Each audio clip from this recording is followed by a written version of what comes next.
Unsa mga bay, lisod man sad kuno ang pagpatay aning sunog diha sa San Pedro City sa Laguna. Mangayo kitang tanan og update gikan kang Faith Del Mundo. Faith, napatay na ba ang yung apoy? Or napatay na ba yung apoy?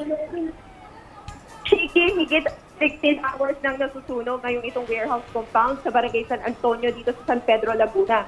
Bagamat kaninang alas 8 ng umaga naman, ineklara na itong fire under control. 12:30 a.m. sumiklab ang apoy na kumalat sa 10 warehouse buildings dito sa compound sa Narrow Road. May lamang motor oil, uling parcel, generator at hardwood ang mga bodegang ito. Pumalat pa sa 4 na kabahayan sa barangay Bayan-Bayanan ng apoy. Buti na lang wala nang napaulat na casualties. Pero investigahan pa rin at sa litas punog. Sige.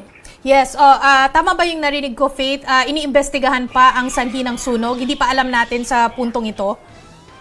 Oo, Chiki, tama ka. No? Hindi pa rin niya alam ng Bureau of Fire Protection kung ano pa yung pinakasanhi o eksaktong sanhi ng sunog. Kasi sa mga oras na ito ay fire under control pa rin siya. Pero nagbubukas din na itong maitim at kapal na uso. Chiki. Tsaka hindi ko alam kung na-miss ko, no? Pero wala namang nasugatan, walang na-injure.